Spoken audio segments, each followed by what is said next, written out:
Hi!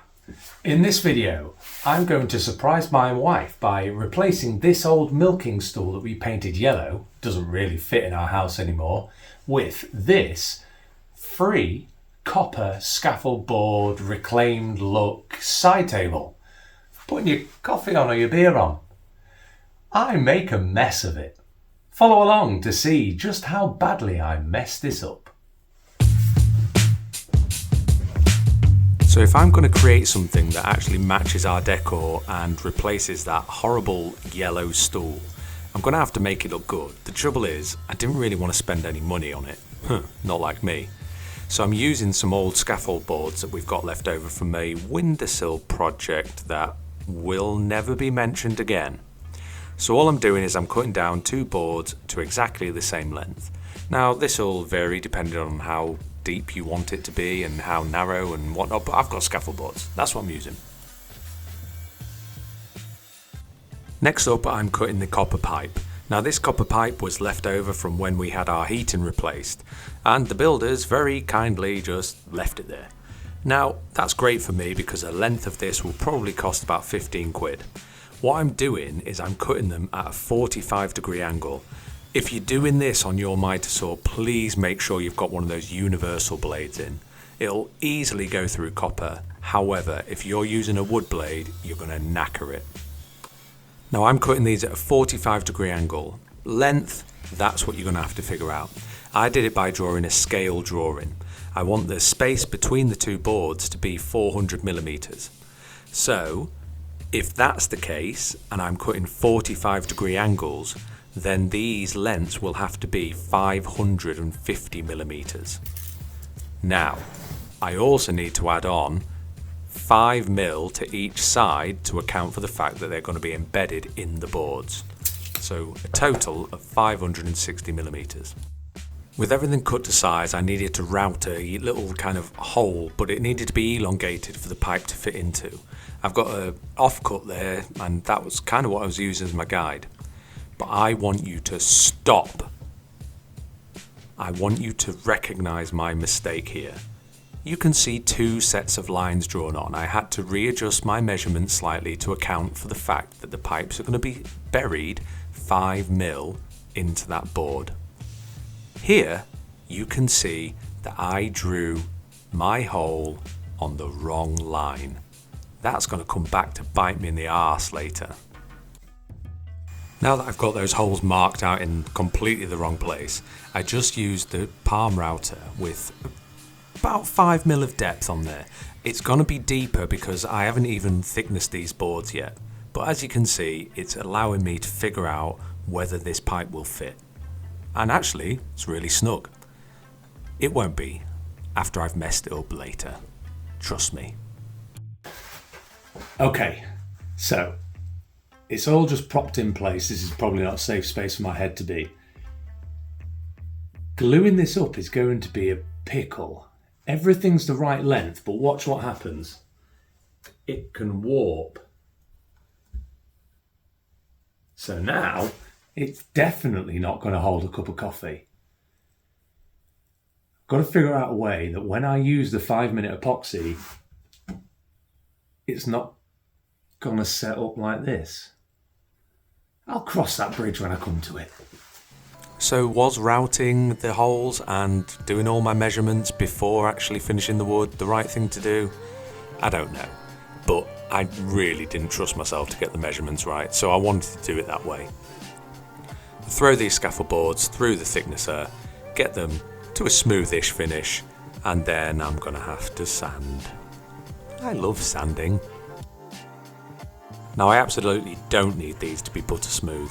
However, I'm still holding myself accountable by scribbling all over with my pencil, and then once I sand to the point where I can't see the pencil lines, I'll know I've achieved enough smoothness to move on to the next grit. So with thicknessing and sanding, I actually took away quite a bit of material. So I went back with the palm router and again routed to a 5 mil depth. Once rerouted, it's really important to use the world's bluntest chisel to take away that lip. Now the reason for this is you want that 45-degree angle to sit flush within that hole. So if you get rid of the lip, it stops any of the, I don't know what you would call it, the pipe butting up against the lip. But I really struggled with the chisel here. I even switched to a bigger chisel. In the end, I found that it was actually better, with this being pine, to just use a Stanley knife. Or what do you call them in America? An X-Acto knife. Please don't be offended, that was my best attempt at an accent. Routing done, sanding done, everything's to size. I decided to get a little bit fancy here. So on the kind of underside, but also on top of both pieces. Anyway, the part that's going to be attached to the copper pipes, I'm going to give a 45-degree bevel to. The other side, I'm going to give just a slight round over, really slight.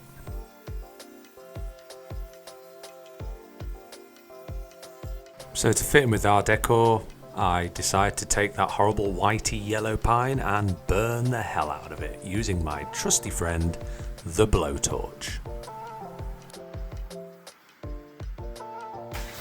So I'm just going to use cheap Danish oil to finish this. Now, the trick I've found to this is once you've burnt it, don't clean it. A lot of people say brush it with wire wool, but to be honest, I've found that the rag, if you watch, will end up like black, and all of that char is ending up mixed with the oil, and it kind of penetrates into the wood and helps get rid of that yellowing that pine does over time. Best get cracking. I'm not going to bore you with the footage, but after that, Danish oil had had a few hours to dry and then came back with some furniture wax as well. What that'll do is just add a waterproof layer to it. Welcome to my living hell. Now, these two fit perfectly. This isn't even bolted on, they are snug, they are perfect. And I've just tried to figure out why every time I come to put this thing together, it's wonky. It turns out that being 3mm off is a big deal when you're working with angles, because this hole is set back 3mm too far. 3mm?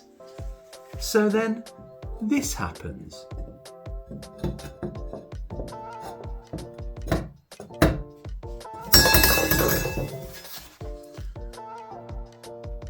I don't know what to do. I'll tell you what I did. I didn't restart all over again so that I could have a perfect product. I bodged it. Like completely bodged it. Okay.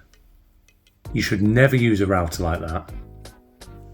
I made a complete hash of it. This can be the underside. No one's going to see that.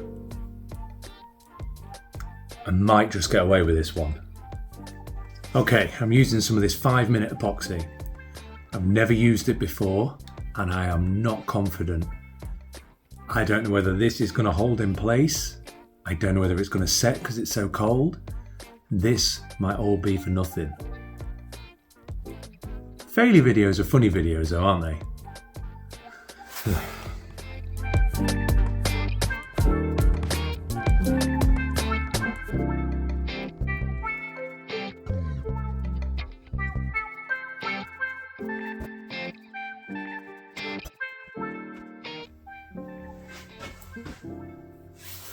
Because this one doesn't really fit,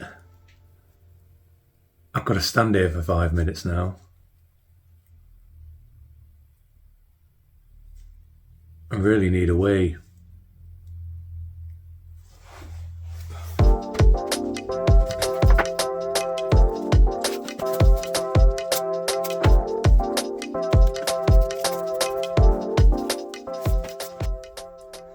So here it is, the brand new side table. Now I made this as a surprise for the wife, but I guarantee she won't even notice it's here for a month. I'll keep you posted. Cheers.